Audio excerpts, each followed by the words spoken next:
ECG, I had the privilege of chairing the board in July. Because I'm a businessman, the first question I ask myself is that how can ECG award a contract? And when the contract is awarded, all the person does is deliver at the port, present bill of lading, and request for payment.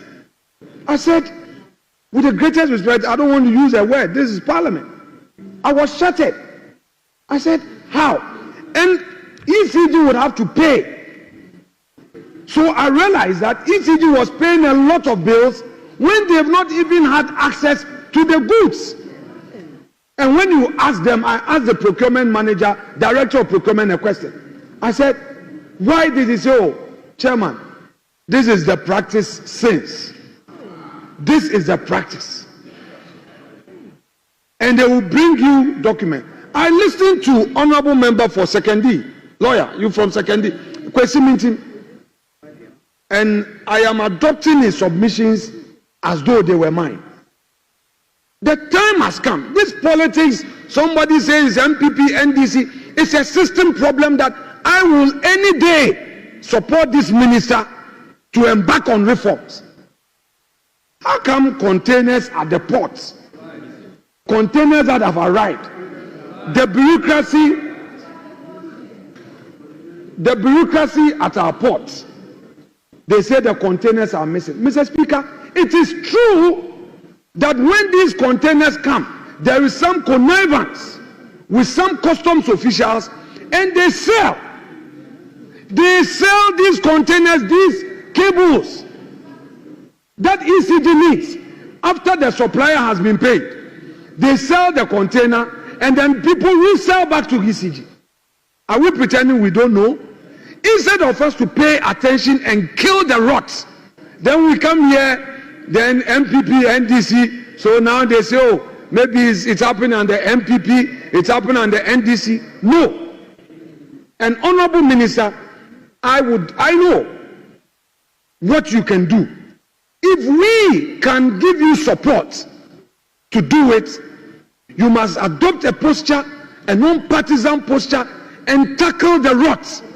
But if we all want to approach it, NPP, NDC, Mr. Speaker, it will remain. NDC will spend 4 years, 16 years, 20 years, the same thing will be there. They will come into opposition, and the same thing would arise again. The same thing will be there. They will come into opposition, and the same thing would arise again.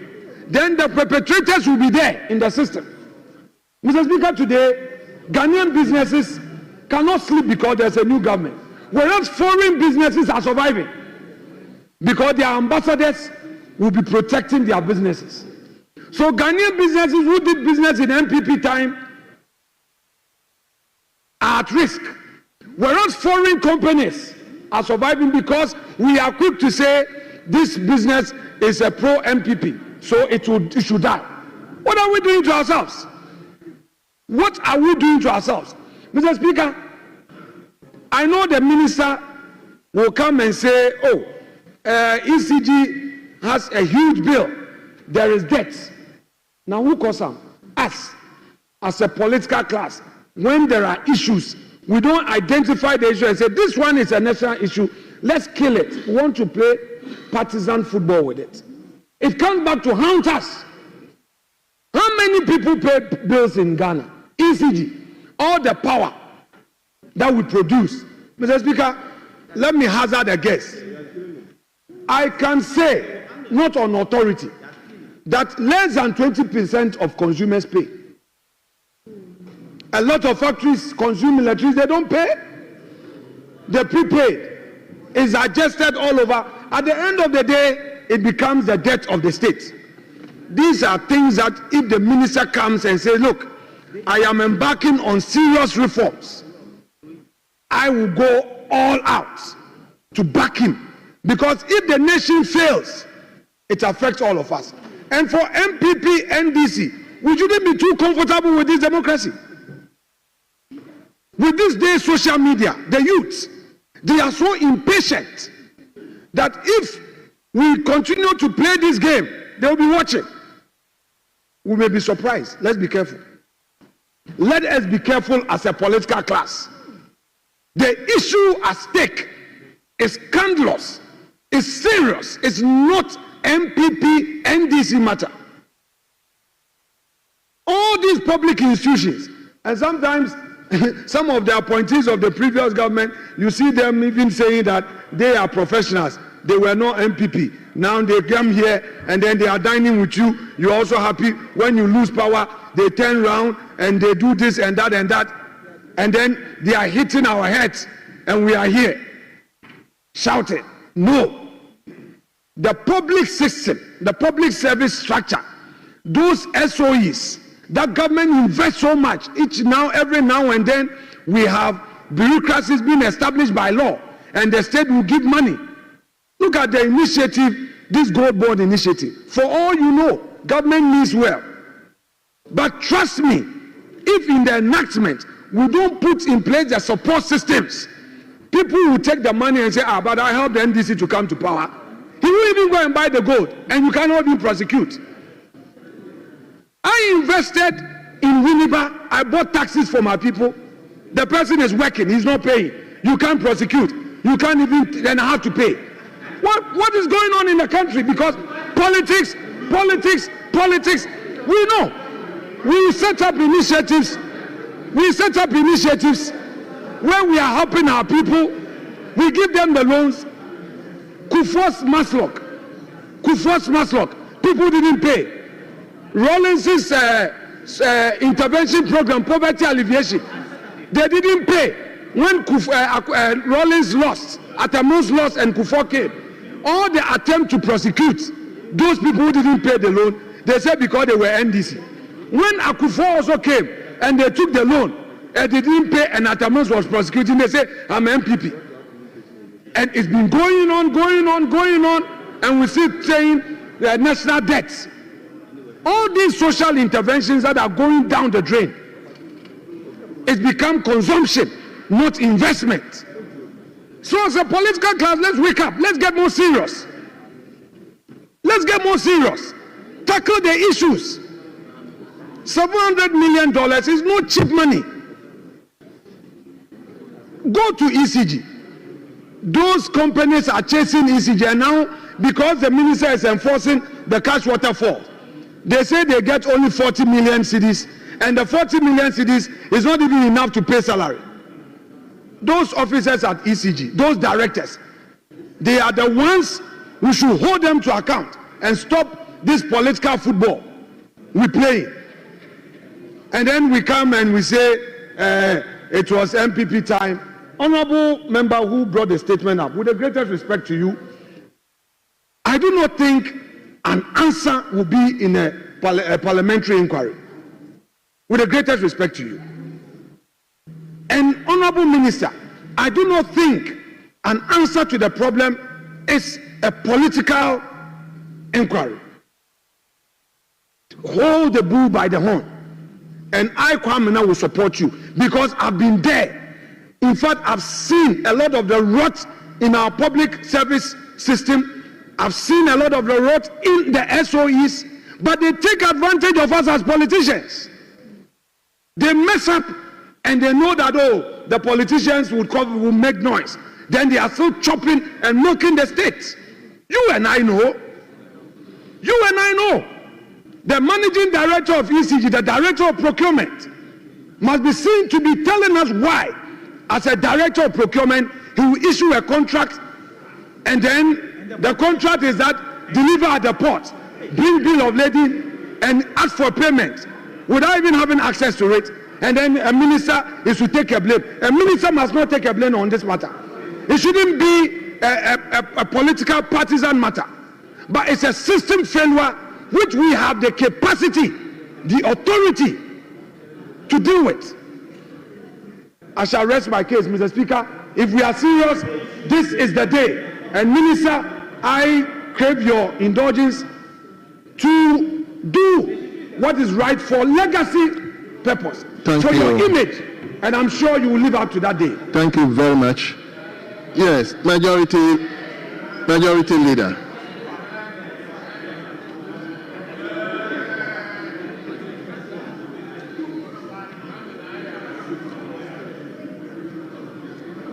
Mr. Speaker, I'll let the minister come before me.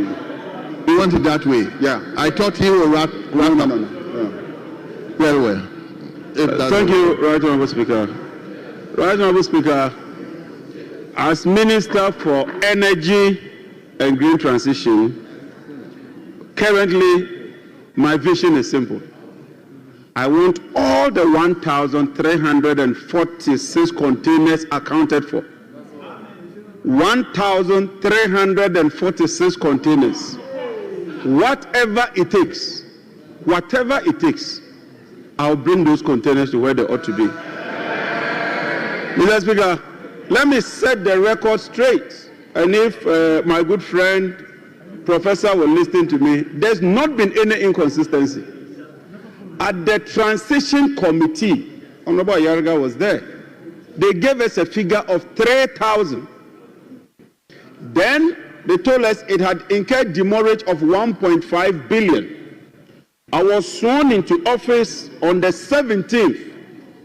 On the 24th, I visited the harbour.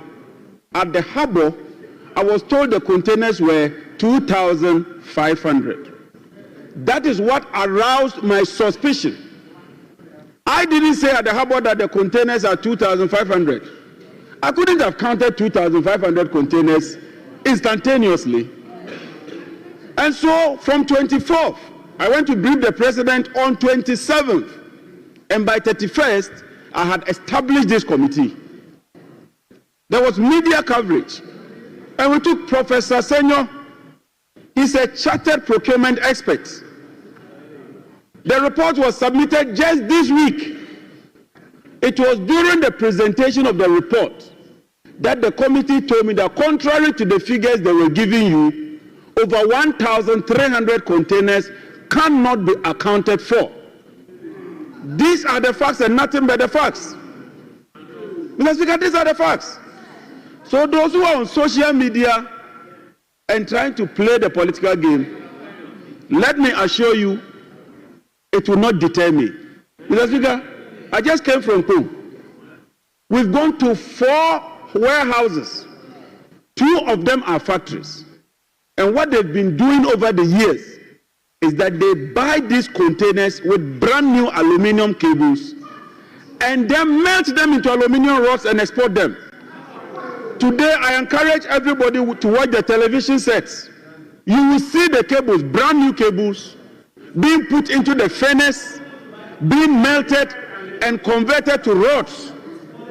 Mr. Speaker, yesterday, when President Mahama called me, his message was simple. Jinapo, you have my full backing, go the full throttle. And that is exactly what we are doing. We've already arrested some Chinese nationals. We are on the trail of some Indian nationals who have bolted. But you know, this is a house of record. And so I'm being very, very cautious. I've received a lot of briefing. And I'm getting to know those who are behind it. This has been going on for years. I will stop that and it will stop right now. But Mr. Speaker, it's not just going to stop. We shall retrieve the containers or the materials. We shall prosecute the perpetrators, and we will prosecute the perpetrators, and we will sell the rods to recover the cost. Mr. Speaker, people are complaining that at the distribution level, the power system is not stable. It is because you buy the materials and you don't use them. They end up somewhere other than their intended purpose. You hold on. Yes. Mr. Speaker, the minister is not out of order. If it pleases him, I'm just coming in with point of information. Mr. Speaker, respectfully, it must be for the records that we managed to order that under a new dispensation, all contract to be awarded by ECG should be aimed at delivery at their warehouses. In September 2024, when this matter came to the fore, and whilst I was there as chair, this was done and it is part of the report to the minister. I just wanted that for the record, so that nobody goes behind it to attempt to say that there is still an existing arrangement where you award and you deliver at the port, just by way of information to him, to help him. Thank you very much. Yes. But Mr. Speaker, I'm not just looking at tackling the problem, I'm also looking at the source of the problem. That for me is very, very important. Mr. Speaker, and with your permission, I'll tender in the committee's report so that everybody can read it. I'll tender it in. Mr. Speaker, if you go to the tables, for instance, in year 2023, their approved planned procurement was 935 million. That's less than 1 billion. By the end of the year, they had procured 8.3 billion. 7.3 billion more than their budget could accommodate. And so you had so many containers arriving at the port. So many containers arriving at the port.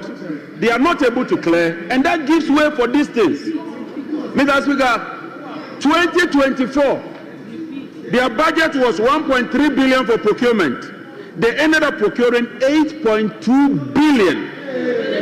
That is the source of the problem. And I hold the view that whoever was responsible and the MD approving, Mr. Speaker, it's even worrying. If you look at the procurement, the MD has a threshold of $1 million. A day they sign 20 contracts, all of them 900, 900, 900, 900. These are the key issues that I am focusing on. And so let me tell those politicians, and excuse my language, Mr. Speaker, I believe that some of the criminals are part of it. On social media and trying to muddy the waters. Your days are numbered. Mr. Speaker, the containers have serial numbers. They are received at the port. They are entered into a document. There's a manifest for it. Before they move on, somebody has to sign for it. It has to go through an agent. It has to get to a destination. And I will trace all of that. We will trace them. That is the way to go. Already, I have written to the Bureau of National Investigations, or National Investigation Bureau, to commence investigation. And so, Mr. Speaker, without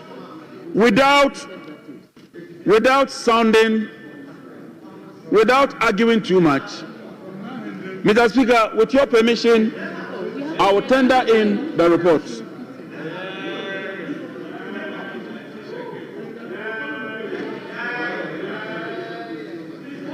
Thank you so much.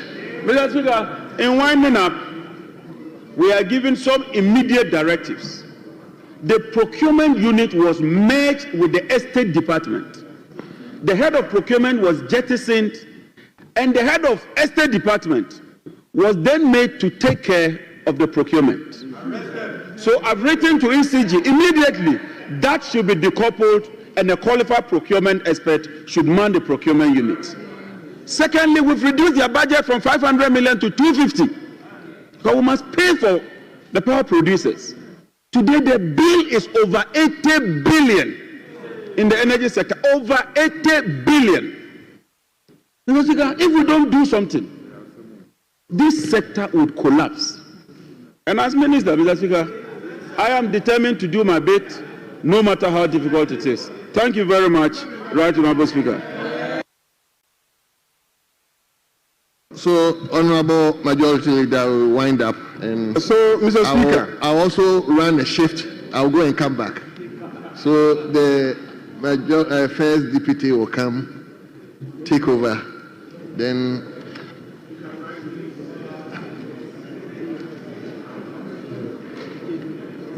yes.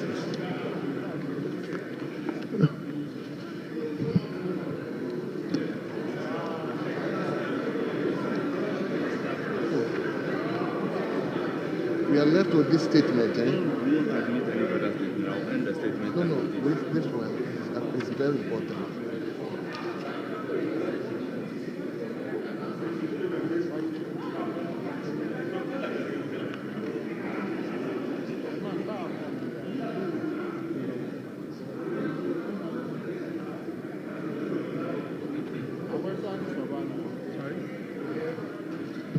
Yes, Honorable Majority Leader, you have the floor. So, Mr. Speaker, I think from the statement, the comments, and the briefing that we have received from the Minister, the facts are quite straightforward. That ECG reported that they had imported 2,462 containers